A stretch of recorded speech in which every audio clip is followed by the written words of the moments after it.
Hello, everybody. Welcome back to Music and Beyond. I'm Ernie Crazy Eyes. Today I have Cody Bartels. How's it going, man? Pretty good. How are you, Ernie? I'm good. I love the music that I've heard from you. I I've listened to it all, and one song I did want to talk to you about was your latest single, which Which doctor? Witch Doctor. Yes, yes.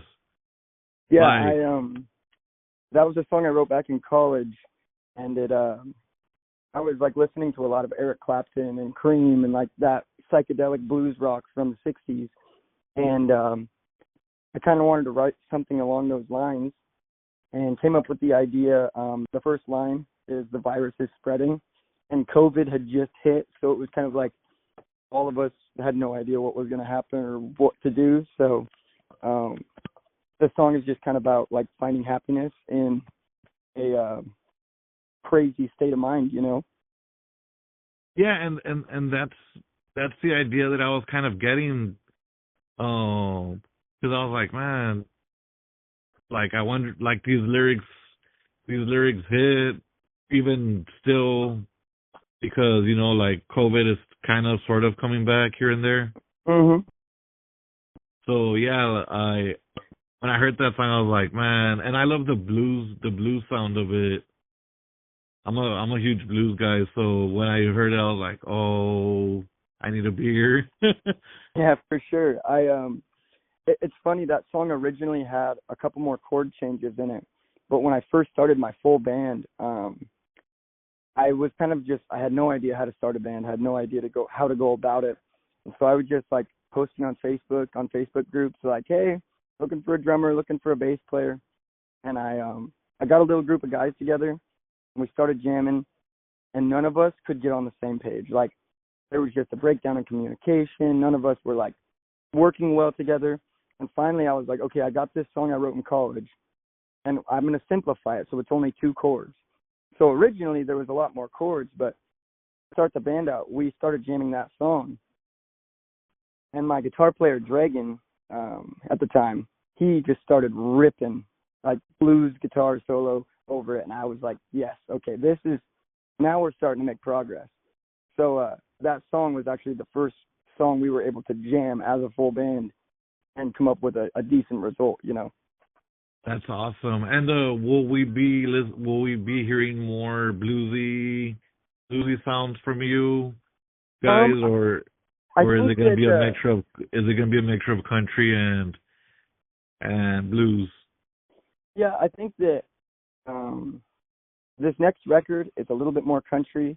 When we play live, we mix in a lot more of the blues songs. You know, we'll play some Stevie Ray Vaughan covers and stuff like that.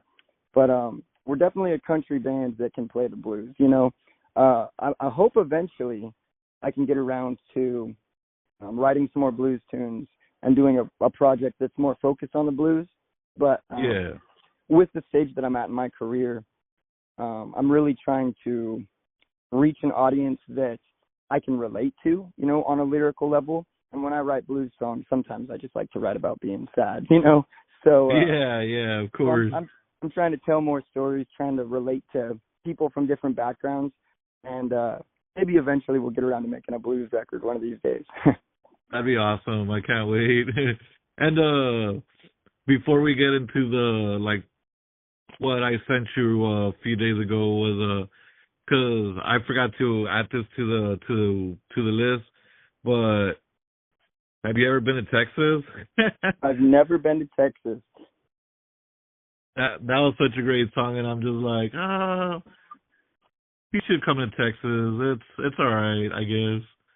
I like I'm from Tacoma, and so walking around in Tacoma with a cowboy hat and a big belt buckle on, um, people are always like, "Oh, you must be from Texas," and I'm like, "No, I'm from right here in Tacoma," you know.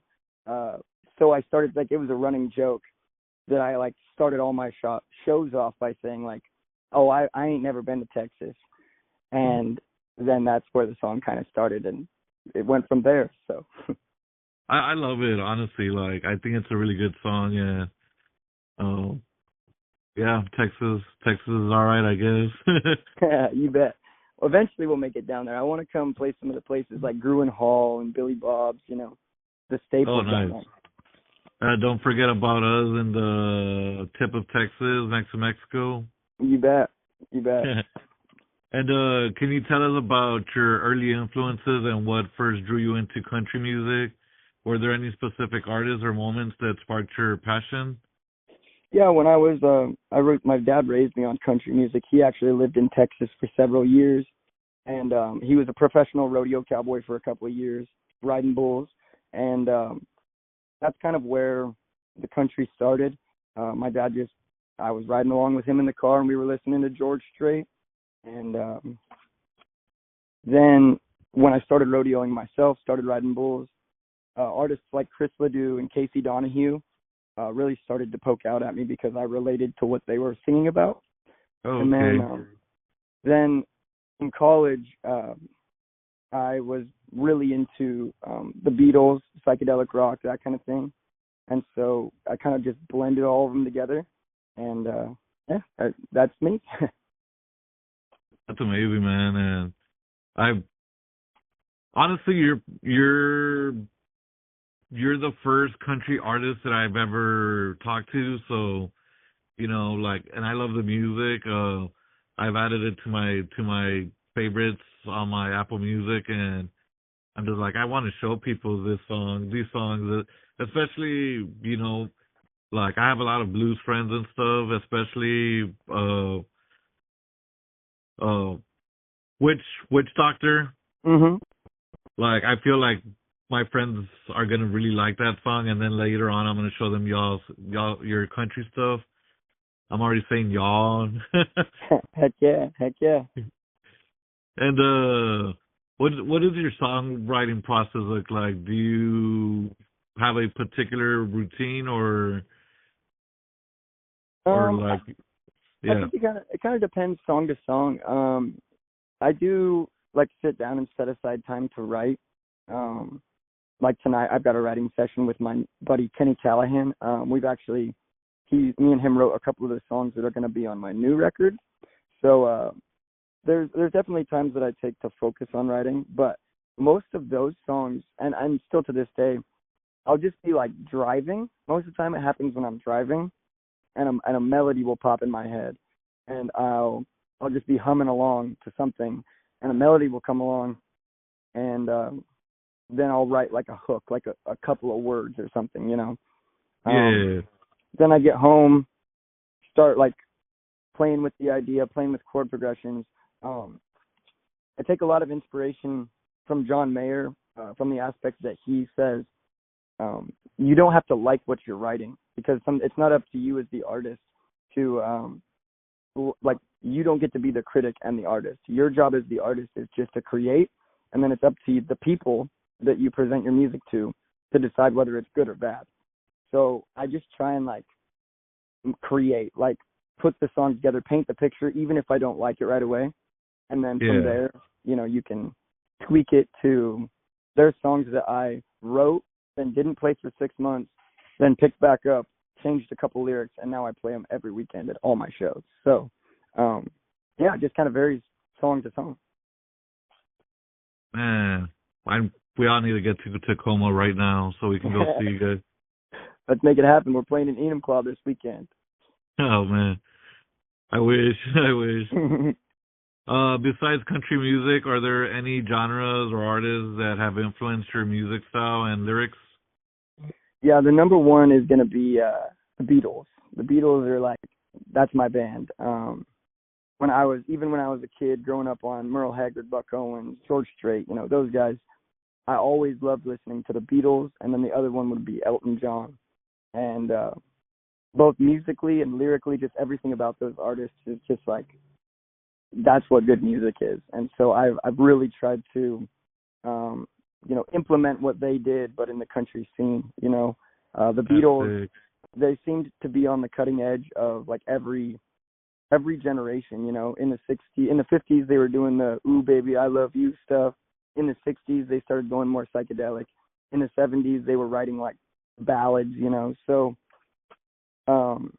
they were always on the cutting edge and staying on top of their art, and that's kind of where I want to be. Is like I'm a country artist, but I hope I never fall into like, oh well, he's this kind of country artist. You know, I want to continue to branch out genre wise and experience as much as I can, because that's what life and music is all about. It's experiencing everything that you possibly can, and for all that it is, you know. Yeah. And some of those experiences will be written down and recorded. Exactly. And like the Beatles, and you said how they started off with I Love You stuff, and then the ballads. But they also, I think, I'm not sure, I could be wrong, but I think I've heard that, you know, they created punk rock. Mhm. They did, yeah, with their album Revolution. That's the first like purposeful distortion, maybe not the first, but one of the very first. Like they were trying to get their guitars to sound like dirty, like crunchy, you know. And if you listen to that record the whole time through, you can tell that like, wait a minute, this is the Beatles, but this is where Jack White's like the sound of Jack White or the sound of the Sex Pistols. This is where it started, you know. It didn't happen overnight. It happened with like the Beatles experimenting, and then that's where the whole scene came from, you know. And we're here now, and we have a lot of amazing artists because of the Beatles. You bet. And can you describe a pivotal moment in your career that you consider a breakthrough, and how has it impacted you in your journey as an artist? I think every weekend is a breakthrough for me. Oh. I think there's a lot of like moments that I could say, oh yeah, this was a landmark, you know. Playing the Spanish Ballroom, playing Steel Creek, which are two of the biggest local venues for me. Those were big deals.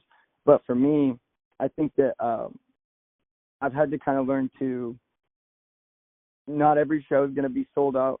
Not every crowd is going to be ready to party. Not every, you know, you're going to run into these situations that, you know, you probably weren't expecting.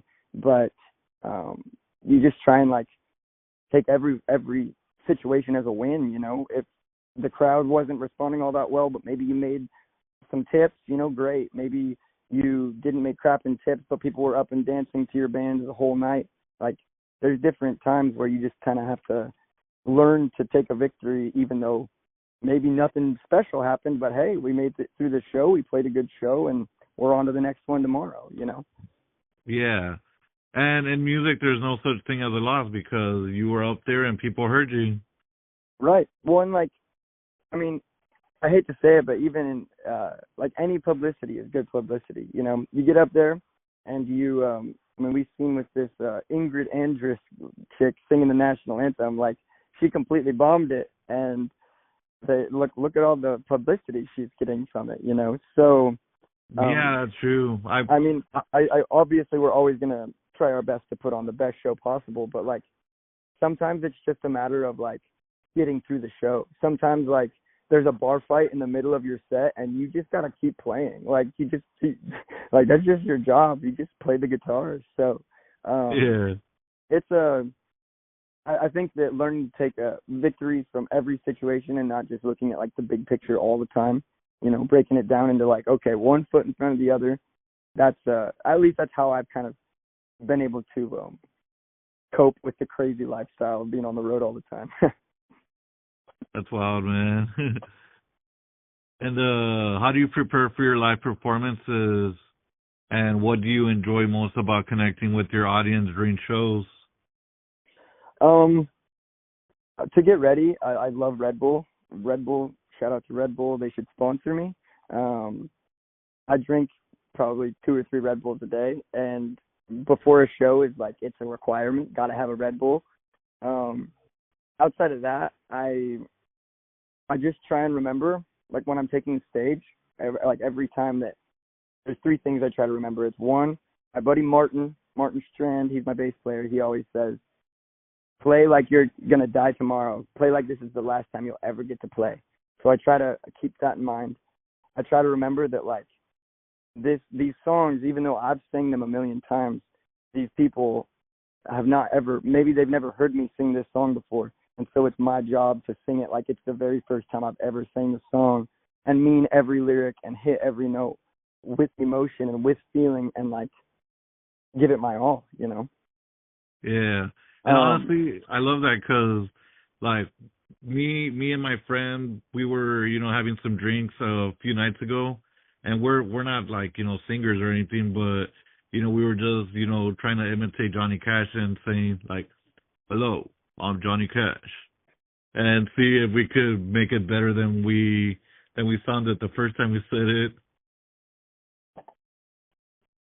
Yeah, the another thing that I always try and say is I've got this like little my version of the "Hello, I'm Johnny Cash" is I say I'm gonna play some country music, we're gonna play some rock and roll, we're gonna play some original tunes of mine. So sit back, relax, grab yourself something to drink, grab yourself something to eat, and let's honky tonk. And that's like every show. That's the go-to. Oh snap! So That's pretty good. I like that. That's my sales pitch. And you said you do covers, so like, what kind of covers do you do besides? You said, man, I can't remember. But what kind of covers? What kind of artists are you covering? Besides Stevie Ray Vaughan.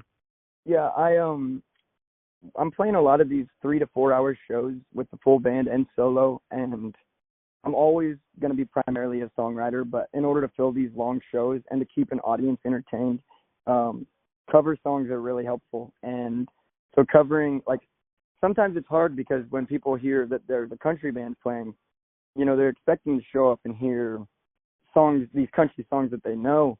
And a lot of the songs that I cover are Buck Owens, Merle Haggard, Hank Williams Sr., Hank Williams Jr. So a lot of these songs people might not have heard of before, but they're songs from the 60s that I kind of grew up on, that my dad has played for me since I was knee-high to a grasshopper, Nice, so, that's amazing.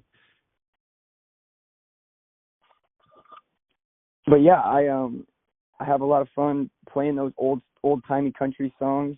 We cover a couple of modern country songs, but not much. We touch in the 90s era, but it's mostly like, I would say, Southern rock, and then, the old school country stuff. That's kind of where we lie cover-wise. That's awesome, man. And wow, 3 or 4 hours. That's a lot of singing. Yeah, that's and it's funny because like when I first started, I was doing like 2-hour shows, and I would get 2 of them in a weekend, and I was like, wow, I sang for 4 hours in one weekend. And now I'm getting 4-hour shows and doing 3 of them in a weekend, and I'm singing for like 20 hours in a week, and it's like, well, this is just kind of what I do now, You're just kind of quiet like for the rest of the week, and then once you do all your talking, like when you're singing. Exactly, yeah. Well, and I've just learned to like how to control my voice well enough to where, using the right equipment, getting the right mix in your monitors out front when you're singing. I don't have to sing very loud. I don't have to like push my voice. I never really have to strain my voice because my equipment is playing it back for me so I can hear myself perfect. And I just trust with the amount of practice that I put in that I'm going to be able to withstand that much singing, Yeah. And are there any dream collaborations you'd love to pursue in the future? I'd love to do a song with Willie Nelson because everybody's done a song with Willie Nelson, and I feel like I need to before he kicks the bucket. Yeah. But Willie Nelson, or right now there's a guy on the scene, his name's Zach Top. I don't know if you've heard of him, but he's from Washington also, and he's kind of killing it in the country game. So it's either like Willie Nelson or Zach Top. I've heard of Willie. I haven't heard of Zach Top, but I will definitely check him out. You should, man. I think you'd like his stuff a lot. For sure. And how has your music evolved over the years, and what ways have your personal experiences influenced this evolution? Man, over the years, I've just tried to make my songs more like relatable. Like when I first started writing songs, I was writing very much from my perspective, from my point of view, and what I was experiencing. It was more of a outlet, you know. But as the years have gone by and I've started performing my songs in front of the audiences, I don't just try to write for me. I try and write for them also. Like I try and give them something that they can, you know, maybe. I just wrote this song a while back called My Daughter's Eyes, and I don't have any kids, but I wrote it from the perspective of my brother-in-law. And when I play that song, you can tell that there's somebody out there that has a daughter that completely 100% relates to what I'm saying. And I've never I don't have any firsthand experience with that, but I can still like connect with that person because I'm able to like write from a different point of view, you know? So, and maybe explore lyrical ideas that I wouldn't have to begin with, but now I am, you know? So, I guess that's the best way I can answer that, is just trying to relate to more than just myself and trying to connect with people and use music as a language and not so much as just like a journal, you know? Yeah. Because I feel like, well, a lot of artists just kind of like, hey, you know, I saw this happen, so I wrote a song about it. Or this happened to me and I wrote a song about it, type of thing, right? Yeah, and you know, you can still connect with people because a lot of the same stuff happens to all of us, you know, but being able to like step out of your own shoes and put yourself in somebody else's shoes, you know, like take a walk in their life and see what they've experienced and then write a song for them, you know. It's really, you're able to connect to an audience on just another level, and being able to, I love my shows because they're just so diverse, you know. I mean, I've got I played a show up in Seattle at the High Dive, and one half of the room was like completely redneck, cowboy, hillbilly kind of guys, and the rest of it was like all Seattle people. But they were all drinking, having fun together, dancing together, and it was like, I just loved that, you know, regardless of genre, my songs were able to like communicate to these people, you know? Yeah, it reached them. Right. Even these, you know, I get this all the time, especially playing up here in Western Washington. You know, they're like, wow, I don't like country music, but I love you. And I'm like, well, that's funny because my music is a lot more country than a lot of what they're playing on the country radio right now, you know? Yeah, so, I mean, it's a little bit of hip-hop or pop, like, right. on the radio, yeah. Mm-hmm. So it's funny that they're like, well, I don't really like country. And I'm like, well, you probably never heard of like Merle Haggard, you know? If you listen to Merle Haggard, I bet you'd like it. And so it's funny, just being able to connect with people from different places, from different backgrounds, you know, and then not only be able to relate to them, but be able to communicate to them and have them communicate back through music. So. Yeah, and you mentioned Hank Senior and Junior earlier, but what I've noticed is that nobody ever mentions Hank the Third, and I'm just like, he makes good music too. Like, why does he get left out? Yeah, Hank the Third, he's good. He kind of went that rock and roll kind of thing. And, yeah, the punk rock stuff. Yeah. Yeah, he's got a few songs that I'm a big fan of, like Country Heroes and stuff. But yeah, I love Number 5. That's my favorite song from him. You bet. But there's a few of them that I'm like, yeah, I don't know, man. I don't know. yeah, he gets pretty wild. He's kind of a crazy scumbag, that's for sure. Yeah. And what are some of the biggest challenges you've faced in your career, and how have you overcome them? Probably the biggest challenge that I've faced is like comparing myself to other artists. And I've always been really bad about it, comparing myself to others, but watching other people have success when I might be in a rut, or like seeing, well, this person's playing this venue, you know, or like this person's doing this, what am I doing wrong? And I think that it's been good for me both as a person and as a musician, because I've learned to, like once they're your teammate, and once you start looking at it as like, that's your teammate, like that's not you're not playing against them, you're playing with them, you know, like when like that artist that you saw that got the gig that you wanted, that means that they got the gig, that means that it's your time soon. Like, as well as anybody that as long as you're trying your best, that's all you can ask of yourself. So, just being able to like kind of connect with other artists in the area and be like, wait a minute, this isn't like, it's not, oh, well, I got this gig and you didn't. It's a team. We're working together to make it in one of the hardest industries there is in the country, the music industry. So, yeah, when it comes to the hardship, it's just dealing with comparing myself to other people and dealing with constantly looking at other people's schedules and where they're playing and who they're opening for. But then just learning that, like, we're all in this together. The music community is one big community, and it transcends political parties. It transcends your favorite colors. It transcends what color you are, where you're from. It transcends everything. Like, music is a language for everybody. Nobody is excluded from music. So yeah, and I've noticed that here in my area, like everybody, like sometimes people, like I see people like do stuff. I'm like, chill, bro. It's not a competition. Like, we're the local music scene. Like, we're you guys play in the same bars. Like just because you're not playing at that show doesn't mean that people forgot about you. Right. Well, and like I think that a lot of it stems from like I'm a very competitive person, and I've always been. Like, I rode bulls, I wrestled in high school, and I always want to be the best, But and then I've also at the beginning of my career, I was kind of surrounding myself with people that had that same kind of mindset. But now that I've kind of fallen into this groove and fallen into this group of people that support me, they want to see me succeed. They have my back, and I have theirs too.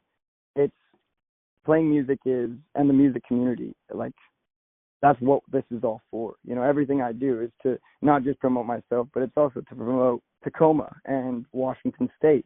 And then once, like, Zach Top's coming up out of Washington State, and all of a sudden, all these new country bars are opening up in Washington State, So it's just a matter of supporting each other and working together as a team. Because like I said, the music industry it's hard, dude. It sucks. So trust me, I know. Yeah. So being knowing that somebody has your back and being there for the other artists in the community, like, that's the ticket. That's what it's all about, Yeah, man, and I can't wait to see your success and see Tacoma grow. Me for too, the music dude. scene. Me too.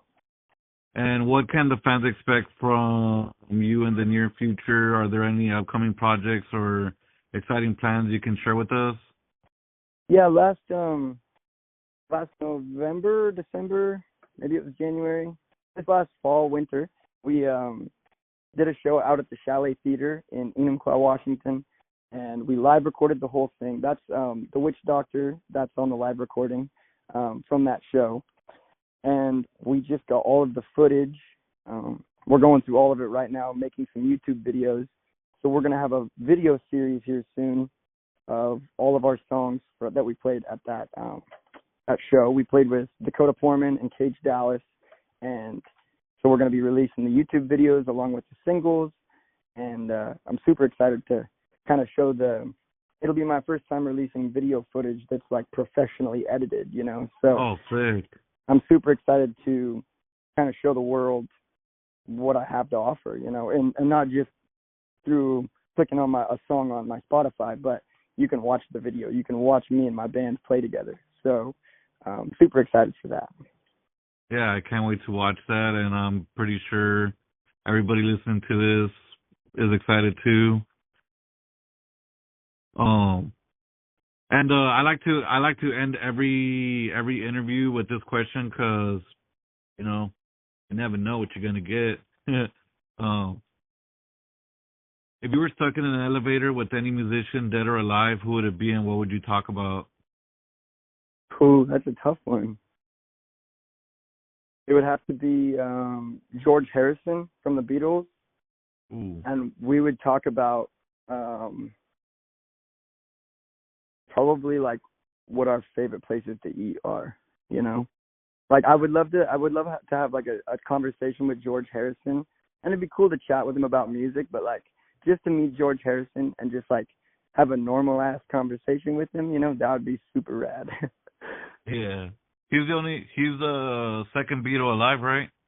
I think he passed away. Yeah, he passed away a while back. Oh, he passed away? I didn't know that. Yeah, he was the guitar player for him, and his solo work is my favorite out of all the Beatles as well. So like after the Beatles, he took on and did a bunch of solo projects that I'm a big fan of. So George Harrison is definitely like my favorite guitar player and the guy I would want to be in an elevator with, talking about our favorite food. Well, what is your favorite food? Dude, you're not gonna believe me because I've never been to Texas, but Mexican food like tacos. Oh, yeah. That's it, bro. That is it for me. So I hear how good it is down in Texas, so I need to come say what's up, but haven't made it down there yet. Look, all I'm going to say is if you're going to come to Texas for Mexican food, you're going to have to come down to my area because no disrespect to San Antonio, Houston, Dallas, Austin, or any of those cities up there, but the Rio Grande Valley has the most authentic Mexican food you can find. All right, well, let's get it. I'm coming down. Let me know when. Yes, sir. I want to thank you so much for joining me today. This was fun. I can't wait for the live recordings. And where can we find you? I'm on Spotify, Apple Music, Amazon Music, YouTube, Deezer. We're on Facebook, Instagram. It's Cody Bartels. Follow them, guys. Heck yeah, I And appreciate you. also, if you haven't subscribed to the podcast, if you're listening through Spotify, follow. I'm on YouTube. I'm everywhere. And remember that without music, life would be a mistake.